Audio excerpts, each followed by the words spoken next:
Amigo, si le football est aussi populaire aujourd'hui, c'est parce que ça fait bien longtemps qu'il a dépassé le cadre de simple sport. L'engouement populaire qu'il est capable de susciter a rapidement été perçu par les hommes politiques comme un merveilleux outil de propagande. Franco et le Real Madrid, Berlusconi avec le Milan AC, Tapie avec Marseille et beaucoup d'autres l'avaient bien compris. Un pays à l'autre bout de la planète l'a rapidement compris également, le Japon.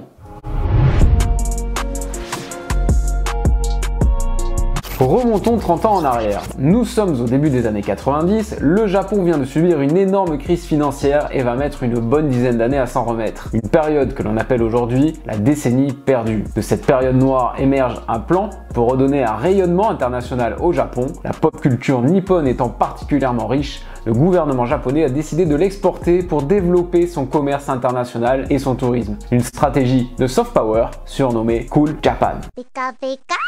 Avec sa cuisine, ses mangas, sa mode ou encore ses appareils high-tech, le Japon a su rapidement redorer son blason et renflouer ses caisses. Et dans cette grande stratégie commerciale encore très efficace aujourd'hui, le football y tient également une place de choix. J'aime bien cette intro. Ce qui à première vue peut paraître assez surprenant puisque le football n'a jamais été le sport le plus populaire au Japon. D'ailleurs, la J-League qu'on connaît aujourd'hui a été fondée en 1993, au tout début de la décennie perdue. Mais certainement que les politiques de l'époque avaient bien compris que le football avait une dimension universelle que le sumo ou encore le baseball n'ont pas. Avec la refondation de la J-League, les objectifs pour la fédération japonaise sont très élevés. Elle va donc mettre en place un plan sur 60 ans avec deux objectifs très clairs. Premièrement, avoir des équipes suffisamment fortes pour pouvoir rivaliser avec les plus grandes équipes européennes à partir de 2030. Et de deux, avoir une sélection nationale suffisamment forte pour pouvoir gagner la Coupe du Monde en 2050. Entre 1993 et 2010, le football va donc se professionnaliser, se structurer. Tous les clubs sont forcés de créer leur propre centre de formation, puisqu'avant, les joueurs sortaient uniquement des lycées. Le championnat va passer de 10 à 50 clubs, soit 3 championnats professionnels. Des quotas vont être instaurés pour être sûr que les clubs favorise l'émergence de jeunes talents nippons et des primes sont attribuées aux meilleurs clubs formateurs. Reste maintenant à faire aimer le football aux Japonais. Pour cela,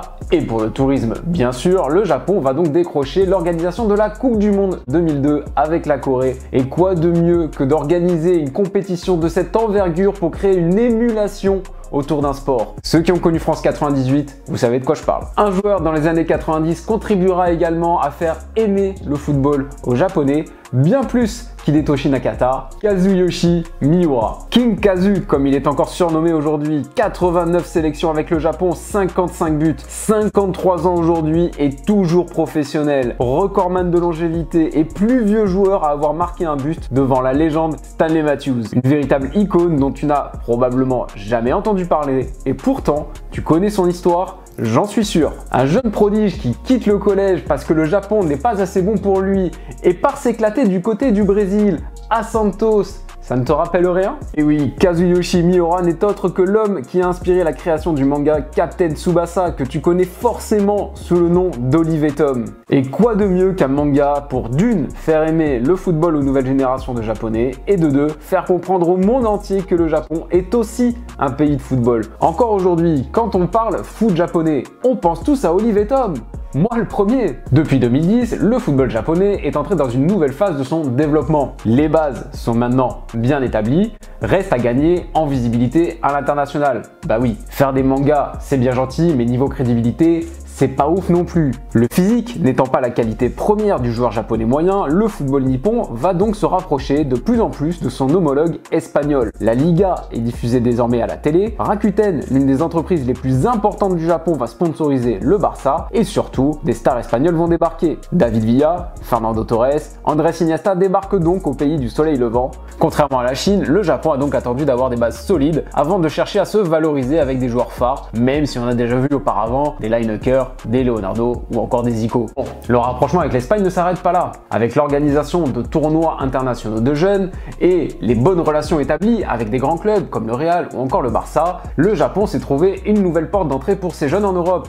Avant c'était l'Allemagne, maintenant c'est l'Espagne. On peut y envoyer ses meilleurs jeunes pour qu'ils puissent terminer leur formation avec le savoir-faire européen. Et sans surprise, le niveau de la sélection japonaise a considérablement augmenté. C'est d'ailleurs plus ou moins ce qui se fait de mieux actuellement en Asie. On l'a vu lors du dernier mondial qu'elle était capable de produire des joueurs de qualité et on l'a vu également lors de la Copa América où le Japon avait été invité et où il avait envoyé ses meilleurs jeunes et certes il n'avait pas été très loin dans la compétition mais il n'avait pas fait mauvaise figure pour autant. Alors je ne sais pas si d'ici 2030 le Kashima Antlers ou le Gamba Osaka pourra rivaliser avec le Real ou Liverpool, mais en tout cas ce pays bosse vraiment très bien et je pense qu'il faut commencer à le prendre très au sérieux dès maintenant.